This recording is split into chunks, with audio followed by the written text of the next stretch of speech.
Do not trust what you see. These stories may be fictional, or they might be the truth the world is hiding. Shared by an American astronaut, Andriyan. Now let's begin today's story.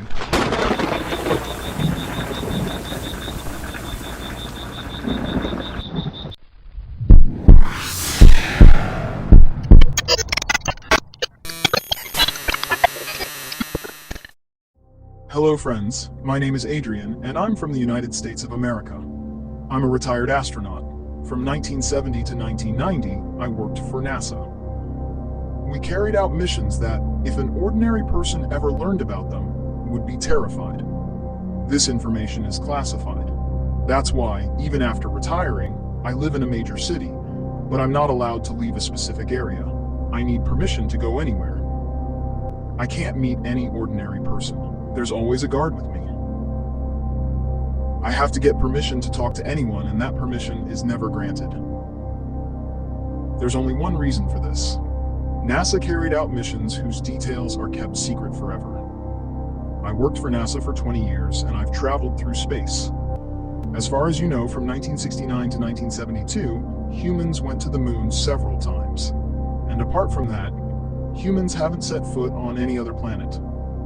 But that was only the beginning. After that, we traveled to many planets. The information was kept secret because we saw something that, if ordinary people found out, would leave them deeply afraid. So afraid that they would start doubting everything and everyone. In 1990, I also went on a space mission. It was to a space station in orbit around Mars, one that had been built in 1980. You won't believe this. And honestly, I don't expect you to. Just think of it as a scary fictional story. Because if you start believing this, if you start thinking it's real, I can imagine what that would do to you. For nearly 3 years, our training went on, and I knew I was going to be sent beyond the moon to another space station where I would stay for a year. The training was so intense that it completely overwhelmed me. I had to work with 2 others, Jacob and Sasha. They were training alongside me the entire time. For 3 years, we trained and we began to understand where we were being sent. To Mars. In 1980, a space station had been built there where humans could live. After that, they were supposed to be sent down to the surface of Mars. But something went wrong. An incident happened, and no information about it was ever made available. Almost 10 years later, the mission was restarted. We were going back to find out what went wrong. We were taking a huge amount of supplies with us. Our spaceship carried enough to sustain us for 8 to 10 years. Food, fuel, and everything needed for the return, all prepared in advance. That space station, it's massive. There are multiple spacecraft there. But those people died and couldn't come back. We weren't going to repeat that mistake. The earlier technology was outdated, but 10 years later we were going to use new technology, and that's how our training continued for nearly 3 years. And we had a journey of 2.5 years ahead of us before we could finally reach Mars. We knew the path would be extremely difficult, but we had no idea what we would face once we got there. The journey began. We were launched into space by rocket, and after that we had to stay inside the spaceship. For 2.5 years inside that ship. It was a long journey. We could sit, talk, and there was a little space to move around. But still, spending 2.5 years in space, it started to feel like we might never return to Earth. And as Earth kept getting farther away, it felt like we were drifting too far from home. So far that one small mistake, and we would never make it back. Maybe that's what the previous astronauts thought too. There were 5 of them, but none of them ever returned. They didn't even send any signals back. After that, the mission was declared a failure. But this time, we were determined to come back only after making it a success. After completing that long journey of 2.5 years, Mars finally appeared right in front of our eyes. It had been my childhood dream to see Mars in space one day. It's completely red. From here, it looked like a massive rocky body, just floating in space. We connected with our space station. The pathway opened. And as soon as we entered, seeing the old equipment, something inside me began to feel uneasy. It also felt like maybe we would find 5 bodies in terrible condition. But when we started searching, everything was exactly as it had been left. Nothing was damaged, nothing was broken. The space station was functioning perfectly. But what happened to those 5 people? We found no information at all. Whatever they did here must have been recorded. We would have to listen to all those tapes again. Every single day, everything that happened to them would be in those recordings. And the final piece of information would be in the black tape, the one we would listen to at the very end. So we started from the beginning. What had they discovered, and whether they had set foot on Mars or not, all of that information would be here. For the first month, we focused on settling in. We listened to parts of those tapes and found out that they had actually gone to Mars. They had even cut a large piece of rock and brought it back here. As soon as we learned this, all 3 of us wanted to see that rock. Even though we could go to Mars ourselves, we wanted to see that piece first. What had they discovered in it? Was there something special about it? Because our space station was huge, and our spaceship was massive too. So that piece of rock must be enormous, like a mountain. We had to see it to understand what was inside it. We reached the location, and when we saw that massive piece of rock, we felt an overwhelming excitement. Wow, Mars. I want to touch this soil first. Is it stone or something else? I want to feel it. Jacob was saying the same thing, but Sasha stopped us. Wait, this is a containment area. We need to be careful here. First, we have to properly clean our bodies and make sure any internal bacteria are eliminated. We had to be careful. We couldn't afford to make a mistake. We didn't know what had happened to the 5 people before us. They weren't alive. If they were, we would have seen them here. After that, we followed the same procedure. But when we entered the containment area, we touched that piece of rock, that soil, and then we noticed something. In the middle of that large rock, there was a hole. Maybe it was made to look inside, or maybe it was already there. But it didn't look old. It looked perfectly round, like it had been drilled by a machine. As soon as we started looking inside, we were shocked. There were shapes carved into it, strange, unusual figures, all kinds of bizarre creatures. We looked at each other and started laughing. I shook my head. Man, who did they send here? Were they crazy? Who carves things like this on a Martian rock? Then Sasha said, "But astronauts are supposed to be intelligent. They wouldn't do something this stupid." So I said to her, "Oh, really?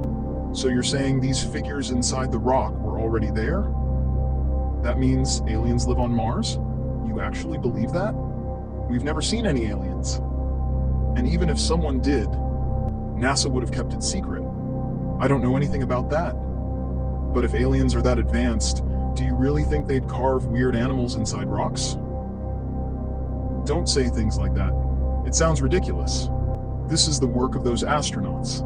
And maybe these stupid mistakes are exactly why they got stuck here and died. We're not going to make that mistake. Then Sasha said, "Just keep looking. Look carefully at these shapes." So I focused and started observing closely. Many of the figures were extremely strange.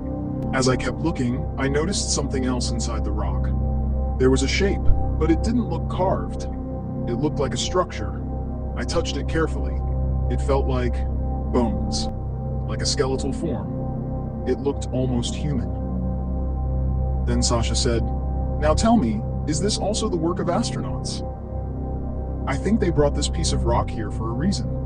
They must have realized this is something unusual." I kept looking, and now even I was starting to believe that the shapes on this rock might not be made by humans. If such structures exist on Mars, then something is definitely hidden there. Maybe we would be the first ones to discover it, and the first to send this information back to Earth. A wave of excitement spread through our space station. This was the information we wanted to send back. So we started recording everything, because sending such detailed data over that distance would take a long time. So we recorded as much as we could and sent short messages. We sent a message. We have found unusual structures here. There may even be signs of life. After sending that message, we started examining other parts of the rock. There were many such structures buried in the soil and inside the rock. Some areas looked like they had been scratched or carved. We were even thinking about cleaning them to study them better. Then we realized we hadn't checked the back section of the containment area. There were several capsules there. They must have stored something inside them. The three of us rushed to the back section and started opening the capsules. Our assumption was correct. We found those clean structures there, and their shapes were human-like, but they weren't human. Their heads were slightly larger, and their ears probably bigger too. Humans don't have bones like that in their ears, but here, the ear bones were clearly visible. They had huge ears, almost 2 feet long. Their bodies were massive, around 8 feet tall. We recorded everything. We made a complete video, and we were extremely excited. After this, when we would land on the surface of Mars in 6 months, we had no idea what else we might find, but we were determined to discover even more. Thinking all this, as we were coming out of the containment node area, we noticed something we hadn't seen before. A door on the inner side. As we were about to open it, we saw it clearly. It was a metal door, and something had been carved onto it. There was writing in a strange language. The three of us just looked at each other. Where were those astronauts from? Were they from the United States or somewhere else? I didn't recognize that language at all. It didn't look Latin. It didn't even seem like any ancient language. What kind of strange symbols were these? They must have done this, I said. Don't tell me aliens came here and wrote all this on the door. The three of us smiled a little. But then Sasha said, "Someone's outside. I saw a shadow." From the glass section in front, we could see beyond the door, and she insisted she saw a shadow. At first we thought maybe another astronaut was here. How else could a shadow appear? We stepped out beyond the door, looked around, called out, but no one was there. We kept searching, but found nothing. Still, Sasha was sure she had seen something. I told her, "A shadow can't form here. This space station is massive, like a small city. There are so many rooms, halls, storage areas. Searching everything completely is almost impossible. But if you saw a shadow, then either it was an illusion, or something really was there. We need to check properly. Maybe a light wasn't working, or something was hanging. Or maybe something got into your eyes, making it seem like something was there." We questioned Sasha carefully. Then I said, "Let's rest. We need it. Ever since we got here, we've been working non-stop. A whole month passed, we didn't even realize it. We should have checked this area earlier. Today, we pushed ourselves too much, out of excitement. We haven't slept for 16 hours. We need sleep or we'll start having hallucinations. Let's go to our rooms." I reached my room. I lay down to rest. I wanted to sleep for a full 12 hours. Out here, we were going to experience many things. Maybe something different because we weren't on our planet anymore. We were far, far away from Earth. The next day, Sasha again said she saw shadows. We kept explaining to her, that's not possible. Our space station is designed so that lights are everywhere, above and below. Shadows don't even form here. So what shadow are you talking about? She said, something dark. Every time it feels like it's around us. She had a habit of looking around a lot. We usually kept our focus straight ahead, but she would keep turning back again and again. It had become a habit, maybe because she was from New York City. Even here, when she kept looking around, she felt like someone was nearby, like someone was watching her. She would notice small shadows here and there. But shadows weren't supposed to form here. So if she was seeing something, then maybe something was there. Still, I thought it was just her imagination. Maybe she wasn't getting enough sleep. Or maybe she was missing her family too much. We tried to explain it to her. But slowly, things started getting worse. And then even Jacob began to notice it. He said, when we go near our rooms, it feels like someone is staring at us from behind. But there was no proof, no evidence at all. Even I started feeling it. When I was alone in my room or inside the containment area, it felt like someone was around me. Even when my teammates weren't there, it felt like something was watching me from behind. There were cameras, but only in certain areas. We could check their footage. I checked the recordings, but I didn't see anything. And those shadows, they never appeared where the cameras were. They were felt only in places without cameras. Certain specific areas. Slowly, all of us began to feel those shadows, but we still couldn't find any solid proof. That shadow would always appear in a corner.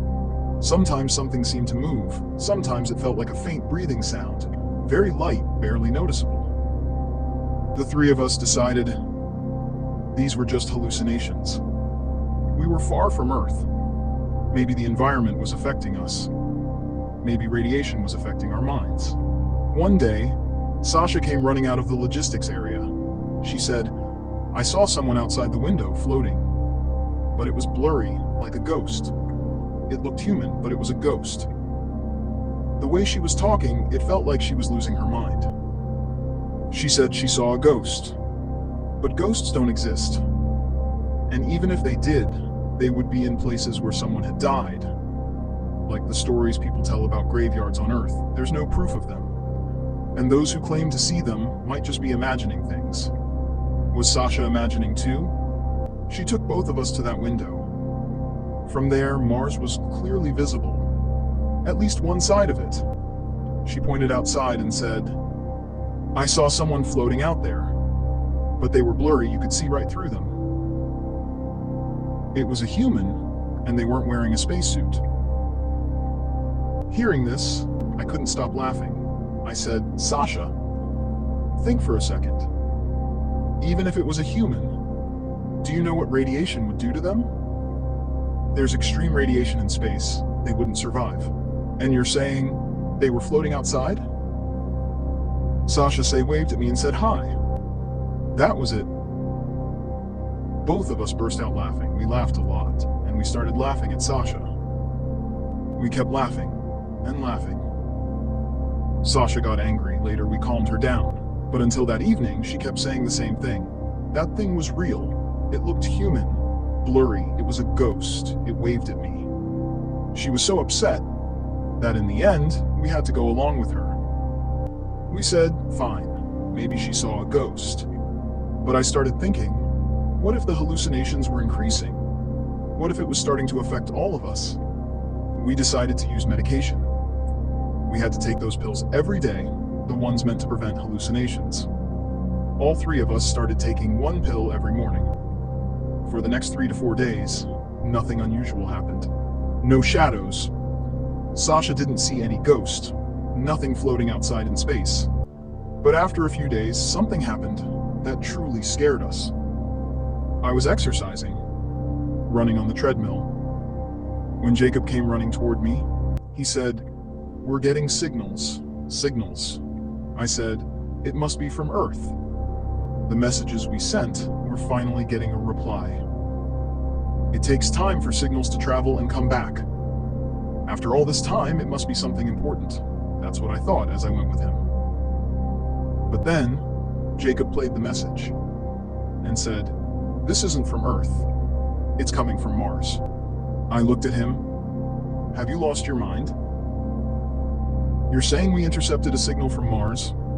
That's impossible. And now you're telling me signals can come from a desert planet?" What is Jacob saying? No, look at it carefully. Check where the signal is coming from. I checked all the data, all the logs, and it was true. The signal was coming from Mars.